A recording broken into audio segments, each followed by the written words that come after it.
Dan juga minal kabair, dosa-dosa yang termasuk dosa-dosa besar adalah apa ya?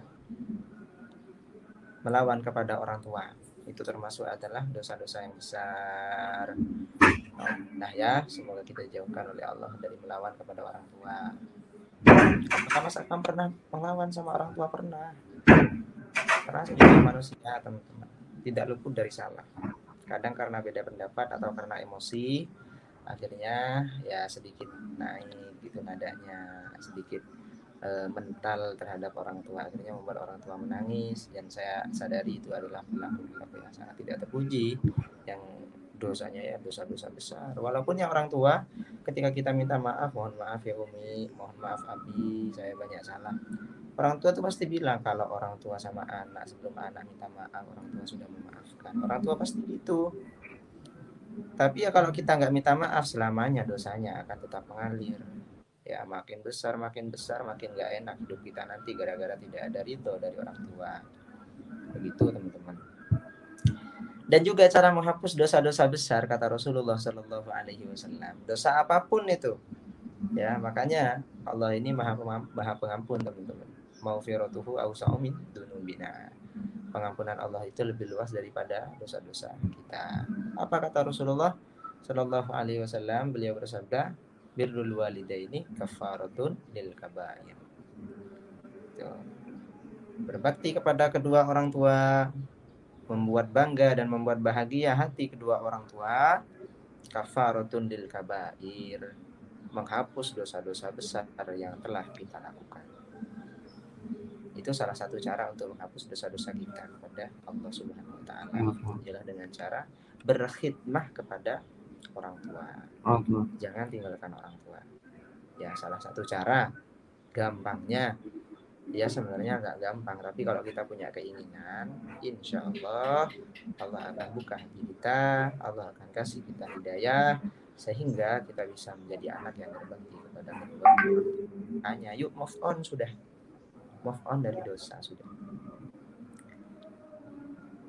Sepertinya kita tidak sadar ya teman-teman, sering mengumbar aurat, senang dengan kemaksiatan, bahkan diceritakan. Saya sendiri pun tidak sadar ya. Ini nasihat untuk saya pribadi. Itu yang menyebabkan wabah, itu yang menyebabkan musibah ya. Itu teman-teman semuanya. Jadi karma memang ada. Ketika kita menanam kebaikan kepada sesama manusia ataupun kepada Allah, kita juga akan memetik kebaikan. Kalau kita menanam kejahatan, kejelekan, kemaksiatan, maksiat kepada manusia atau kepada Allah, ya kita juga akan memetik yang namanya kemaksiatan,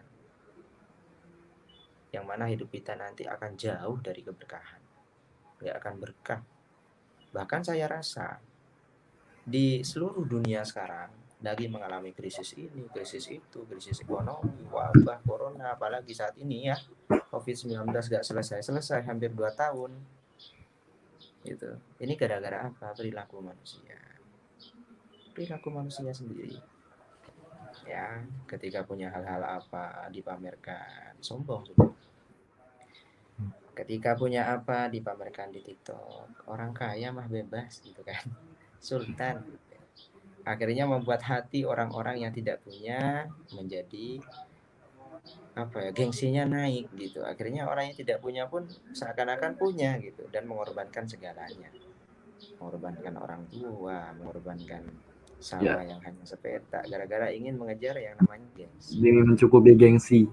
Iya, itu saya itu dulu ya di desa saya ini ya, alhamdulillah sampai sekarang masih adatnya itu kental masalah akhlak. Kalau ada orang baru nggak pamit, dirasani sudah, diomongin itu siapa itu anak gak sopan, gak pamitan, ada orang di pinggir jalan, ini bukan patung gitu kan. Tapi sekarang ini di desa sudah banyak orang yang sudah gampang untuk membuka aurat gitu, sudah masuk teman-teman, sudah masuk ya, pakai rok mini gitu kan, pakai you can see gitu. ya bisa dilihat dah semuanya lekuk tubuhnya gitu. Makanya hati-hati, move on dari dosa. Ayo sama-sama teman-teman semuanya. Dan jangan pernah putus asa. Walaupun kita itu dosanya sebesar apapun, pengampunan Allah lebih luas dan lebih besar daripada dosa-dosa kita.